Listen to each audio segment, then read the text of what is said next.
Hi, welcome to my final presentation by Benjamin Miller. So first I want to go over the data action model. It was a 9-week process with 5 data meetings plus 4 implementation meetings. The class details for my class were first grade in reading, and in the classroom there was 20 students, 26 overall, but 6 were not tested due to snow days. 11 of the 20 are ESOL and 5 special needs. So the initial data overview, I used the DRA diagnostic reading assessment, which measures the reading level by combining the accuracy and comprehension of a student in order to determine what their reading level is. The students must score between a 90 and 100% to pass accuracy. If accuracy is between 90 and 94%, then it is considered instructional level, and we stop. Then the student must retell the story, which determines the comprehension. The student is given a score between 0 and 24. If the student scores a 16 or higher, then the student passes the comprehension on that level. The student must pass both of the levels of the text. In the winter, the benchmark for below grade level is 1 to 8, with all the levels going by 2s.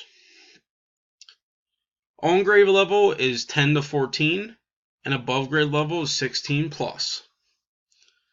The purpose of the data is to use it to determine our reading levels. Here is a graph of table of my data. As you can see, I use color coordination to show what are on grade level and what students are above grade level, and the red means that they're below grade level. Over here, if they were tested on a higher level but did not pass that level, that means they're going back to the lower level. So some notices and wonderings about the data. One notice is I noticed that the students tested on the next level who did not pass the level were not adequate in comprehension levels of the next level. I also noticed that 10 of the 20 students are below grade level, and of the ESOL students, 9 of them are below grade level. So I wonder if there are specific sounds, spelling patterns for ESOL students are struggling with, which are preventing them from improving fluency. I wonder if the student ESOL levels correlate with their fluency level. I wonder what reading strategies they are struggling with. And I also wonder what skills could be used to improve these comprehension skills. Using those wonderings and notices, I developed these exploratory questions with my team. Are there specific sounds or patterns that ESOL students are struggling with that impedes their ability to read fluently at grade level? And does the student's ESOL level correlate with the student's ability to read on grade level?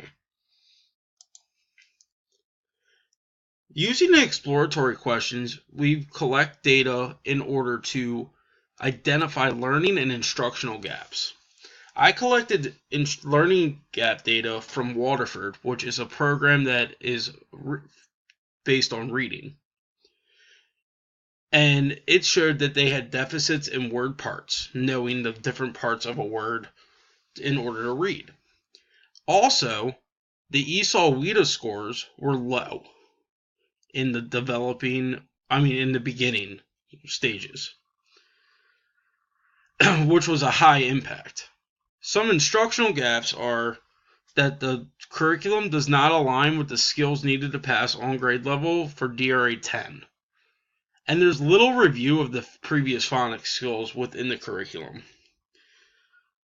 Now, the independent work is aligned with the current skill, but it does not review previous skills. Another learning gap is word identification. Many students were below grade level for known words, so sight words.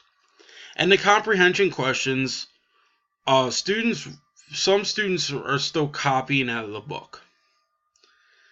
And in some instructional gaps, the focus for small group instruction, which is our guide that we use to develop our lessons, they do not focus on word parts as much, and that's a focus that needs to be addressed. And then another gap is the Waterford time usage, the amount of time that they're able to use the program.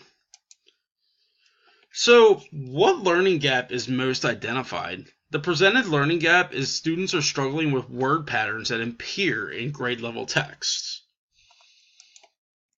So my SMART goal was, given 1 month, students in below grade level reading groups will be able to increase their reading level by at least 1 level. I am monitoring my SMART goal by running records and small group observations. With that, I developed some strategies in order to attack these learning gaps. And we analyzed these strategies using the planning protocol. So my first strategy that I analyzed is word attack strategies. As you can see, it completely aligns with the curriculum and standards. It has a medium to high impact. It's very engaging for students because they are involved in the learning. They use reasoning to use each strategy. Sometimes you use technology in the application of reading, maybe reading on a tablet or something. It's low maintenance because you teach it and they get to review it each day and it becomes a habit. And the students are thinking and working. They're using their own skills and you are facilitating their learning. Another application that I've used was Front Row. Front Row actually just got renamed to Freckle. It's an educational program online, and it's completely aligned. It goes by the standards. It's high impact. It meets the students where it needs. It's very engaging. Students use strategic reasoning in order to answer the questions. It's effective technology. It's low maintenance because you can make assignments for the students in order to meet them at their level.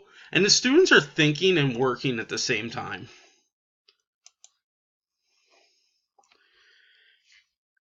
So here is the action plan that I've created. I was using word attack strategies, anchor charts, Front Row, sight word peer review, Waterford, and doing my running records as my evaluation.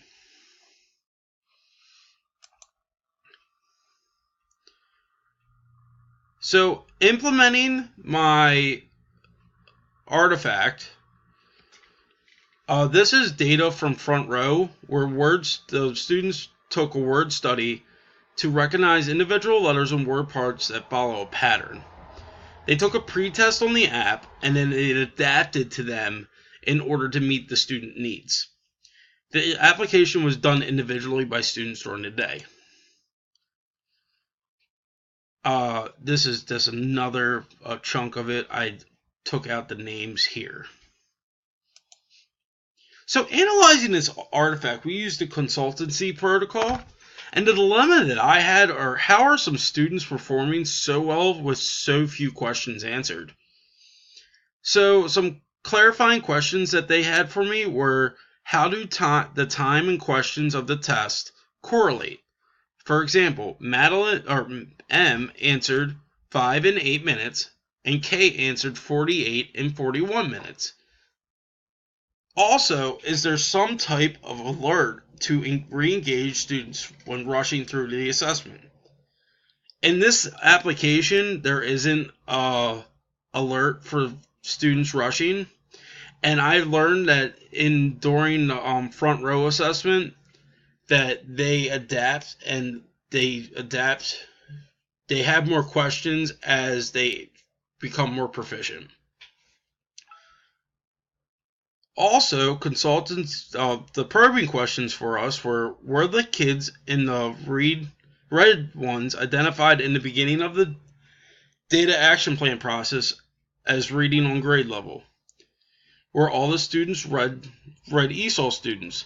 And not all the students were ESOL students that were not doing well on front row, but the majority of them were.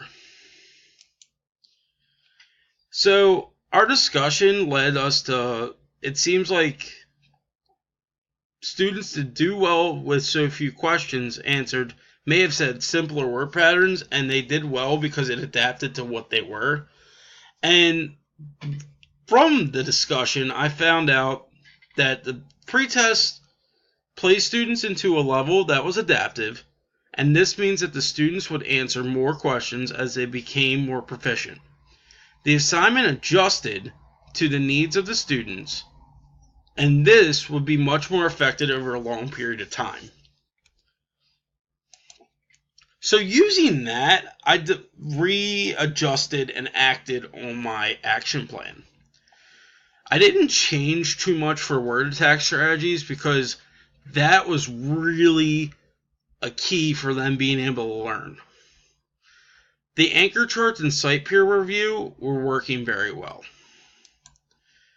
Now, I changed the front row to do it 2 to 3 times a week because I feel like if more frequently they use front row, they would be able to have more experience with those word parts that they need. And sight word videos I could do during breakfast in order to give them repetition that they need to develop fluency. And familiar rereading, giving them that opportunity to independently read and read books that they've already are familiar with, give them a chance to practice those skills. And taking running records weekly on each student to track progress. And also, my team gave me a suggestion for Words Their Way word inventory. This will give the teacher data on what word parts a student needs to work on. And I do this at the beginning of the year, and it gives me where they are at the time. So with that, the results. Here are the current reading levels of my class, with 2 students have withdrawn. So my results are 8 of the 10 below grade level students increased by at least 1 DRA level, with 2 students withdrawing. So I met my SMART goal, but there is still a learning gap because those students are still below grade level, but they still have made progress, which meets my goal. So here's a running record of one of my students who improved. And then here's another running record of a student that improved. So the benefits of the data action plan model is the process is effective. It's efficient. It uses data to drive instruction, which in order to fill the gaps. You utilize resources and the other points of view of your vertical team that you are working with, because vertical planning really helps you identify what gaps need to be filled before you moved up into the next grade level. The notice and wonders help keep the lens of the evaluator on the data. The planning protocol was effective for evaluating the interventions that were being suggested. My first grade team, which I'm the team leader for, will be implementing these data action plans next year. My strengths and weaknesses, looking at the data without bias in order to find the learning gaps, I'm pretty good at that. I feel like I look at it and I feel like I find what is wrong in order with the view of the data instead of looking at the individual problems. And asking questions about the data that's being presented, I feel like giving insight onto a different lens that I was very good at that. My one weakness that I really feel like I need to improve on is sticking to the timeline for the action plan. I feel like I got off task a little bit, but I got back on task at the same time. But it's an improvement that I need to make next time. Thank you for watching.